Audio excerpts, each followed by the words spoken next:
नमस्कार साथियों, स्वागत है आप सभी का अंकित इंस्पायर्स राजस्थान पर। मैं हूं अंकित अवस्थी और आप हैं मेरे साथ में राजस्थान के अंदर शुरू हुए एक ऐसे विषय पर चर्चा करने के लिए जिसके चलते समस्त राजस्थानी अपने आप को एक प्रश्न कर रहा है। और प्रश्न ये है कि हम लोग दुनिया भर में जाने जाते हैं, राजस्थान रेगिस्तान, राजस्थान का 60% एरिया रेगिस्तान।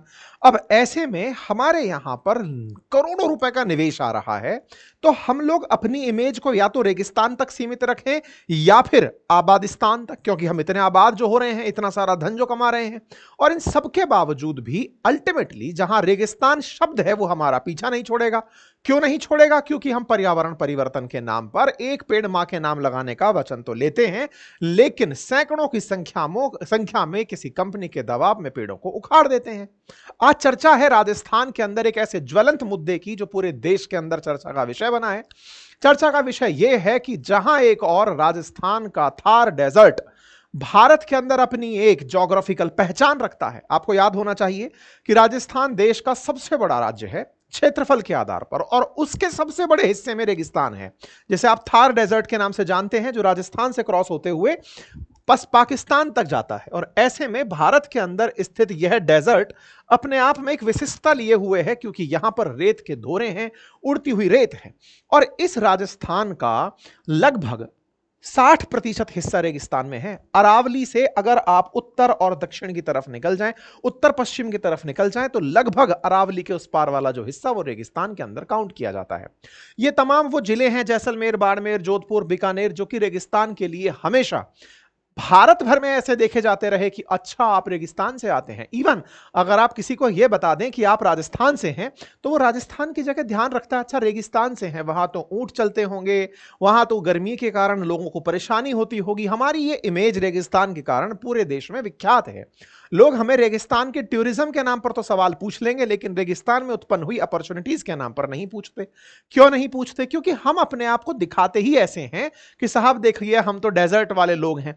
लेकिन इसी डेजर्ट से लाखों करोड़ रुपए कमाए जा रहे हैं, जिससे राजस्थानियों के अंदर का ना तो साहस बढ़ता हुआ दिख रहा है, और ना ही सरकार चाहती है कि वो इस इमेज में जाएं कि देखो आपकी ये जमीन हमने इस तरह से उपयोग में ले ली। मैं चर्चा क्यों कर रहा हूं साथियों? राजस्थान सरकार ने हाल ही में एक पेड़ मां के नाम से एक योजना शुरू कर दी। पेड़ लगाया गया कि भाई हमारे अपने परिवारजनों के नाम पर लगाया जाना चाहिए, लगाया गया। और तो और रेगिस्तान जैसी जगहों को सीमित करने के लिए राजस्थान में बकायदा आफरी और काजरी नाम की संस्थाएं काम कर रही हैं। एरिड फॉरेस्ट रिसर्च इंस्टीट्यूट बकायदा जोधपुर में यह प्रयास करता है कि कैसे हम डेजर्ट के बढ़ने को रोक सकते हैं।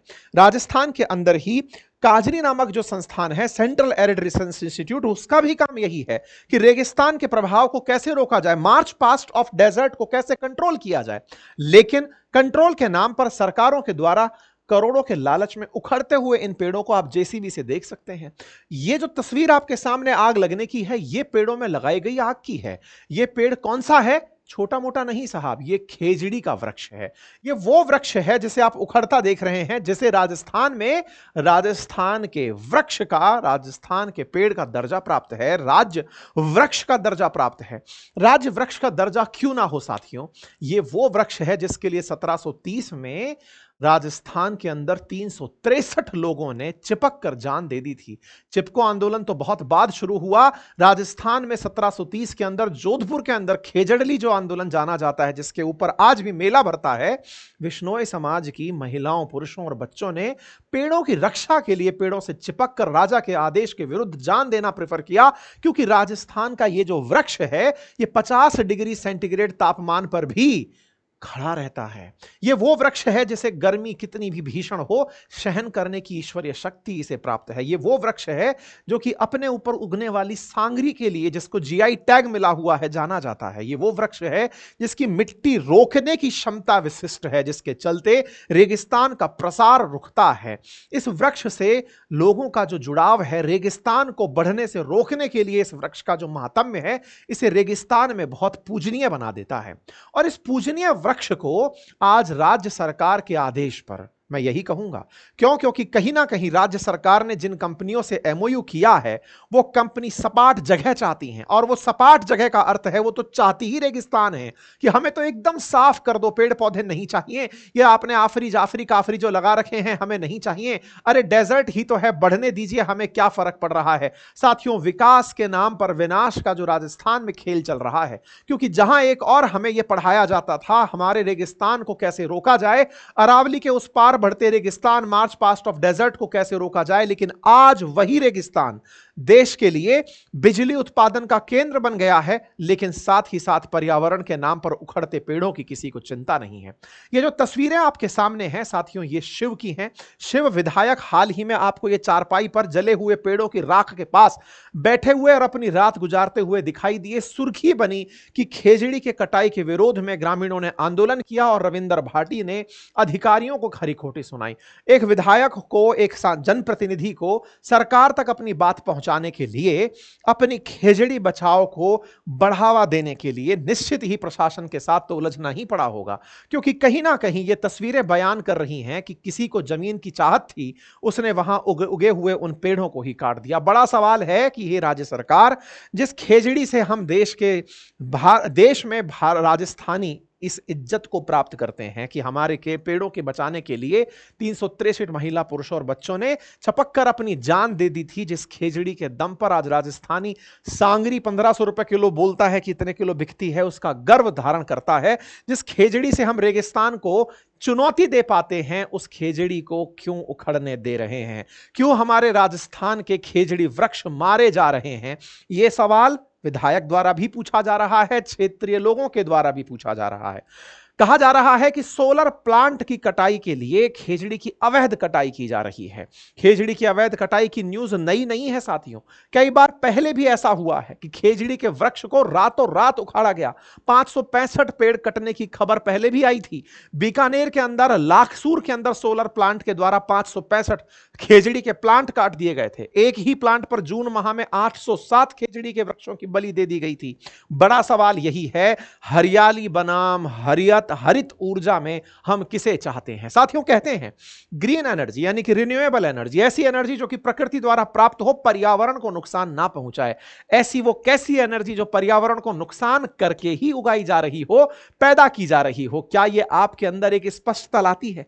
क्या आपके दिमाग में एक प्रश्न खड़ा करती है कि यार, ये तो कहा यह गया था कि हम रिन्यूएबल एनर्जी इसलिए तैयार कर रहे हैं क्योंकि इससे वृक्षों की कटाई नहीं होगी, कोयले को जलाना नहीं पड़ेगा, कार्बन डाइऑक्साइड का उत्सर्जन नहीं होगा, पर्यावरण के अंदर तापमान नहीं बढ़ेगा। लेकिन जब आप वृक्ष ही काट देंगे, सोलर प्लांट लगाने के लिए वृक्ष भविष्य में ना लगे, उस जमीन को ही मिटा देंगे, तो पर्यावरण को नियंत्रित करने के लिए ये जो बिजली उत्पादन की भूख है, ये असल में आप इस पैदा हुई बिजली से अपने घरों में बैठे एसी, फ्रिज, कूलर जब चलाएंगे, हीट ही बढ़ाएंगे। उन पेड़ों का क्या होगा जिनके माध्यम से आप तापमान को कंट्रोल कर सकते थे? यह बड़ा सवाल है। ग्रीनरी यानी हरियाली बनाम हरित ऊर्जा, ये ग्रीनरी चाहिए या हरित ऊर्जा चाहिए, और ये दोनों के बीच सामंजस्य कैसे हो, बड़ा सवाल है साथियों। आप में से बहुत सारे राजस्थानी भी इस तस्वीर से शायद अवगत ना हो जो मैं आपके सामने वीडियो दिखाने का प्रयास कर रहा हूं। ये जो आप देख रहे हैं, ये असल मायने में सोलर प्लांट लगा हुआ है। ये सोलर पैनल्स हैं जो रेगिस्तान के अंदर आपको दिखाई दे रहे हैं।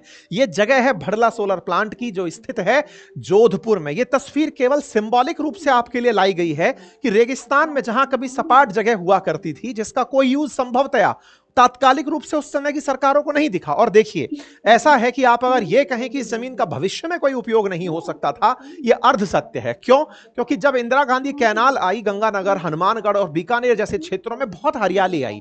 अगर सरकारों ने, जैसे हाल ही में केंद्र सरकार के द्वारा लिए फैसले में पाकिस्तान को जाने वाली सिंधु नदी को रोका गया, या जल को रोकने के लिए सिंधु समझौता तोड़ा गया, ऐसे में हो सकता है कि इंदिरा गांधी का पानी कभी चलते हुए इन क्षेत्रों में भी जाए जहां इतना भीषण डेजर्ट है। हो सकता है कि हम इतनी हरियाली हमारे राजस्थान के उस उत्तर पश्चिम क्षेत्र में कर दें, जिससे राजस्थान का यह पूरा क्षेत्र हरा भरा हो जाए। क्योंकि मिट्टी यहां पर उपजाऊ है, यहां पर पानी अगर पहुंचता है तो निश्चित ही, जैसे गंगानगर, हनुमानगढ़ के अंदर खेत लहलहा रहे हैं पंजाब की तर्ज पर, हो सकता है हमारे जैसलमेर के अंदर भी वैसे ही हालात हो। बाड़मेर, बीकानेर, इन सभी क्षेत्रों के अंदर, जोधपुर, जहां जहां डेजर्ट है, वहां पर हमें उड़ती हुई धूल नहीं, अपितु यहां पर उगते हुए पौधे दिखाई दें। लेकिन अगर आप आने वाले 25-30 सालों के लिए इन जगह को खत्म कर देंगे सोलर प्लांट लगा करके कि साहब ये पूरी डेजर्ट है, भविष्य में इसका कोई उपयोग नहीं था, करोड़ों प्लांट ताक दो क्योंकि हमें बिजली उत्पादित करनी है, हमें बिजली चाहिए, लेकिन किस कीमत पर यह तय करना होगा, क्योंकि अल्टीमेटली आपका एक उद्देश्य इस बिजली से पूरा हो रहा है और वो उद्देश्य क्या है?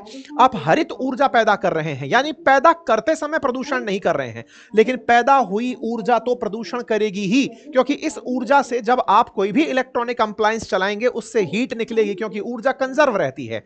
इस ऊर्जा का जब जब आप उपयोग करेंगे तब तब इससे जो हीट उत्पन्न होगी वो पर्यावरण का तापमान बढ़ाएगी। उस हीट को मेंटेन करने के लिए क्या प्रयास है? तो अक्सर कहा जाता है कि उस हीट के लिए पौधे जरूरी हैं, और उन पौधों में इस तरह के पौधों को अगर आप उखाड़ फेंकेंगे जिन्हें आप राज्य वृक्ष कहते हैं, और आप कहेंगे सरकार की हमने नहीं उखाड़ा, जिसने उखाड़ा उस पर कार्रवाई हो जाएगी, तो कार्रवाई सुनिश्चित करिए, आश्वस्त करिए कि जो पौधे लगे हुए हैं वो संख्या में बढ़े, रेगिस्तान ना बढ़े, क्योंकि अल्टीमेटली ये ऊर्जा फिर से हमें उसी चुनौती की तरफ ले जाएगी। यह समझने का विषय है साथियों।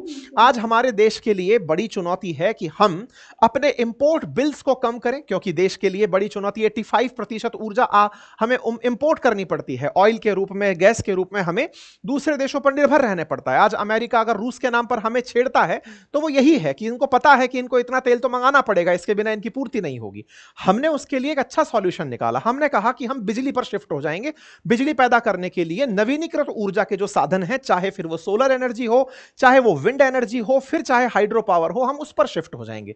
देश ने एक बहुत ही अच्छा टारगेट रखा कि 2030 तक हम 500 गीगावाट एनर्जी केवल रिन्यूएबल एनर्जी से पैदा करेंगे। और आपको जानकर खुशी होनी चाहिए, इस 500 गीगावाट में से राजस्थान ने 125 गीगावाट बिजली उत्पादित करने का स्वतः लक्ष्य निर्धारित भी किया, और वो हमने प्राप्त करने के लिए इसको लक्ष्य बनाया। राजस्थान ने लक्ष्य रखा कि हम राजस्थान में 2030 तक 125 गीगावाट एनर्जी पैदा करेंगे, और उसमें से 90 गीगावाट जो एनर्जी होगी वो हम केवल सोलर से पैदा करेंगे। आपको ज्ञात हो तो प्राप्त सर्वे के अनुसार राजस्थान इटसेल्फ के पास 142 गीगावाट की बिजली उत्पादित सोलर पैनल से करने की क्षमता उपलब्ध है। हमने फिर भी 2030 तक का लक्ष्य रखा। राइजिंग राजस्थान के अंदर हमने ये देश को बताया कि हम इस तरह से बिजली उत्पादित कर सकते हैं, और यही कारण है कि राजस्थान के अंदर जो राइजिंग राजस्थान नाम से कार्यक्रम आयोजित हुआ, जिसमें बड़ी मात्रा में निवेशक आए राजस्थान में निवेश करने के लिए, ताकि उस निवेश से राजस्थान की अर्थव्यवस्था को चार चांद लग सके। उनमें से अधिकांश ने जो अपना इंटरेस्ट शो किया वो इसी रिन्यूएबल एनर्जी से के लिए प्राप्त होने वाली जगह पर और लगने वाले सोलर प्लांट पर किया। तभी तो राज्य सरकार के द्वारा 6.5 लाख करोड़ रुपए के एमओयू साइन किए गए।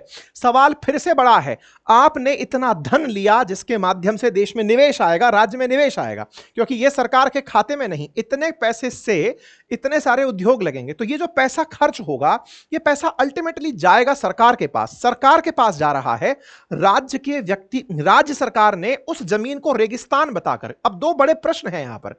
बड़ा प्रश्न यही है कि एक तरफ आप दिखा रहे हो कि देखो डेजर्ट का हमने यूज कर लिया, राज्य के लिए हमने बहुत कुछ कर दिया, लेकिन साहब वो व्यक्ति जो वहां निवास करता है, जो पानी के लिए पीड़ित है, गर्मी से पीड़ित है, रेगिस्तान से प्रताड़ित है, उसे आपके इस कार्यक्रम से क्या लाभ हुआ? आंसर है कि साहब राज्य को पैसा मिलेगा तो दो प्रकार की फ्री स्कीम बढ़िया चला पाएंगे। जी नहीं, आपको आश्वस्त करना चाहिए था कि यह जमीन भविष्य में तमाम संभावनाओं से भरी थी, और हम इनकार नहीं कर सकते, राजस्थानी जिन्होंने भी रेगिस्तान, हनुमानगढ़, गंगानगर और इन क्षेत्रों में, बीकानेर में देखा है, और बाद में इंदिरा गांधी कैनाल के चलते वहां पर उत्पन्न हुई फसलों को देखा है। आप वहां रह रहे लोगों के हकों को आप नहीं छीन सकते। आप यह नहीं कह सकते कि हमें पता है कि 25 साल बाद तक भी तुम्हारी इस जमीन का कुछ नहीं होगा। अरे क्यों नहीं होगा? बीकानेर, बाड़मेर के अंदर जब ऑयल के भंडार निकले तो वहां पर हाल ही में जमीनों के भाव बदल गए। ऐसे में राज्य के द्वारा उन लोगों की जिनकी जमीनों पर यह सब हो रहा है, राज्य के लिए, राज्य का जो अर्थ है उसका सदुपयोग कैसे हो, कैसे उन्हें यह सुनिश्चित कराया जाए कि हां यह आप ही के पास का क्षेत्र है, आप ही के विकास में काम आ रहा है, आपका पर्यावरण सुरक्षित रहेगा। यह बड़ा सवाल है। 6.5 लाख करोड़ के एमओयू होते हैं, और उसमें से अडानी 7.5 लाख करोड़ इन्वेस्ट करने का वादा करता है। 7.5 लाख करोड़ का ये जो 35 लाख करोड़ के राजस्थान के अंदर एमओयू अब तक प्रीवियसली हुए हैं, उनमें 7.5 लाख करोड़ केवल अडानी ने कहे कि वो इन्वेस्ट करेगा। ऐसे ही टाटा का 1.2 लाख करोड़ का निवेश, 1.2 ट्रिलियन रुपीस का टाटा के द्वारा निवेश की न्यूज निकल कर आती है। $14.3 बिलियन के राजस्थान में 10 साल के अंदर टाटा के द्वारा इंटरेस्ट शो किए जाते हैं कि हम इतना पैसा आपके यहां इन्वेस्ट करेंगे। हां जी, ये इन्वेस्टमेंट होगा, हमारे राज्य के अंदर रेगिस्तान में सोलर प्लांट्स लग जाएंगे, लेकिन अल्टीमेटली उन सोलर प्लांट से बिजली उत्पादन के बाद जो हीट निकल कर आएगी उस हीट का आप क्या कीजिएगा? आप कहेंगे सर आप विकास विरोधी हैं। देखिए याद रखिएगा, जब जब विकास और पर्यावरण आमने सामने खड़े होंगे, दोनों के अपने अपने पक्ष होंगे। पर्यावरण हमेशा इसी के लिए ही चिंतित रहा है कि विकास के नाम पर यह जो मानव युद्ध करता जा रहा है, अल्टीमेटली इसने पर्यावरण को ही नुकसान पहुंचाना है। विचार कीजिए, कभी हमने रिन्यूएबल एनर्जी इसलिए चूज की थी कि पर्यावरण को नुकसान नहीं होगा, और आज हम उसी पर्यावरण में जो पौधे लगे हैं, पेड़ लगे हैं, उन्हें खत्म कर रहे हैं। रेगिस्तान के खात्मे के लिए नहीं, रेगिस्तान के उपयोग के लिए काम कर रहे हैं कि यहां से बिजली उत्पादित करें। अब आप कहेंगे सर लेकिन विचार कीजिए कि यदि वो विकास बहुत बेहतर तरीके से हो गया तो उस विकास से देश को कितनी ऊंचाइयां मिलेंगी? निश्चित ही ऊंचाइयां मिलेंगी। इसीलिए हमारे देश में बहुत सारे कानून बने हैं, जैसे कि कैंपा फंड बना हुआ है, कंपनसेटरी एफॉरेस्टेशन फंड है, जिसका उपयोग करिए कि अगर हमने इतना पौधा काटा, इतने पौधे हम दूसरे स्थान पर लगाएंगे। अगर हम इस तरह की गतिविधि कर रहे हैं तो राज्य को जो नुकसान हुआ उस वृक्ष की पूर्ति करेंगे। हम राज्य के विकास के विरोध में नहीं, अपितु विकास के साथ साथ पर्यावरण का सहयोग लेकर आगे बढ़ेंगे। इस प्रकार की नीतियों को सरकार को ध्यान देने की अत्यंत आवश्यकता है, क्योंकि राज्य के लिए जहां तक बात हो मेगावाट की, तो 2 हेक्टेयर भूमि आवश्यक होती है 1 मेगावाट बिजली उत्पादन के लिए। ऐसे में बड़ी मात्रा में, जब हमारे देश में, हमारे राज्य में 90 गीगावाट बिजली उत्पादित 2030 तक होनी है, तो बड़ी मात्रा में क्षेत्र की आवश्यकता होगी। अत्यंत रूप से समझना आवश्यक है कि जिस रेगिस्तान में कभी सरकार ने अपने प्रयासों से वृक्ष लगाए होंगे, उन वृक्षों को काटना पड़ेगा। इन प्लांट के लगने के लिए सरकार आवश्यक रूप से कदम उठाए कि वो ऐसा क्या करे कि वृक्ष के साथ इनका सामंजस्य सुनिश्चित किया जाए। राज्य की भूरी भूरी प्रशंसा देश भर में हो रही है कि यह बिजली उत्पादन में अपना बड़ा लक्ष्य प्राप्त करेगा, रेगिस्तान का सदुपयोग करेगा। राज्यवासियों को भी उस रेगिस्तान के उपयोग से होने वाले लाभ सुनिश्चित होने चाहिए, पर्यावरण में होने वाले नुकसान संपन्न पूरी तरह से बचने चाहिए। इसके लिए कुछ सलाह हमारी तरफ से हैं, और उनमें से पहली सलाह है कि आप भूमि का आवंटन प्रॉपर तरीके से करिए, योजनाबद्ध तरीके से भूमि का आवंटन करिए। मतलब खेजड़ी के जो वृक्ष हैं वो कम से कम कटें, ऐसा सुनिश्चित करने का प्रयास कीजिए। खेजड़ी के पेड़ों को बचाने के लिए उन्हें कहीं और जगह ले जाकर प्रत्यारोपित करने के लिए प्रयास किए जा सकते हैं। सौर ऊर्जा परियोजनाओं का विविधीकरण किया जा सकता है। आवश्यक नहीं कि आप डेजर्ट ढूंढ करके ही ऐसा करें, आप कहीं और भी, यानी घरों की छतों पर जिस तरह से आजकल पैनल्स लगाए जा रहे हैं, या छोटे छोटे पैचेस में आप पैनल्स लगाने की जगह दे सकते हैं। और सबसे इंपॉर्टेंट, जो स्थानीय समुदाय है उसको आप साथ लेकर के ये कार्य कर सकते हैं, क्योंकि कहीं ना कहीं आज जो जनता का प्रतिरोध है वो इस बात पर भी है कि सरकार ने अपने खाते तो भर लिए, अपने क्षेत्र तो भर लिए, अपने जो अकाउंट्स हैं वो फिल कर लिए, हमें इस क्षेत्र से क्या लाभ होगा जो हमने इतने दिन का संघर्ष किया? हमें आने वाले समय में पहले रेगिस्तान दिखता था, अब हमें सोलर पैनल दिखेंगे, हमें क्या लाभ हुआ? तो यह आवश्यक है कि स्थानीय समुदायों की भागीदारी सुनिश्चित हो, उनकी लाइफ में अपलिफ्टमेंट ऑफ लाइफ के लिए, क्योंकि जो यह पैसा राज्य सरकार भंडार के रूप में प्राप्त करेगी, उससे उस क्षेत्र के लिए कुछ विकास कार्य ऐसे किए जाएं जिससे कि उन क्षेत्रों के लोगों को लगे कि हां, हम बहुत अच्छी लाइफ जीते हैं। लाखों करोड़ रुपए देने वाला आज पश्चिमी राजस्थान अगर इतने सारे प्लांट लगने के बाद भी वहीं खड़ा रहता है, ह्यूमन डेवलपमेंट इंडेक्स हो या पर कैपिटा इनकम में वो उतना ही पीछे रहता है, तो साथियों यह समझने की आवश्यकता है कि हमने अपने संसाधनों का सही प्रकार से उपयोग नहीं किया। आवश्यकता है कि इस क्षेत्र में वैज्ञानिक अनुसंधान जगह लें, तब जाकर के हम राज्य में निश्चित ही कुछ बेहतर कर पाएंगे। उम्मीद है कि आप भी राज्य सरकार तक यह बात अवश्य पहुंचाएंगे कि रेगिस्तान को रोकना आवश्यक है, उसके लिए उसे ढकना जरूरी नहीं, पौधों का लगना आवश्यक है। पौधों का विविधीकरण करते हुए बिजली उत्पादित हो, लेकिन उस बिजली उत्पादन से पूर्व जो इन्वेस्टमेंट आपके आए हैं उससे हमारे राजस्थान के लोगों को अपने जीवन स्तर में क्या सुधार मिला, यह भी सुनिश्चित होना आवश्यक है। सरकार की यह जिम्मेदारी है, यह तय करे कि राज्यवासियों इस निवेश से आपके जीवन में इतना सीधा फर्क पड़ने जा रहा है, यह अत्यंत आवश्यक है। बाकी आप लोगों के सुझाव आमंत्रित हैं, कमेंट बॉक्स में अपने जवाब निश्चित ही रखिएगा। फिलहाल के लिए इतना ही। अंकित इंस्पायर राजस्थान पर अगर नए हैं तो सब्सक्राइब कर लीजिए, क्योंकि भविष्य में ऐसे ही मुद्दों का यहां पर ज्वलंत विश्लेषण होता रहेगा। धन्यवाद।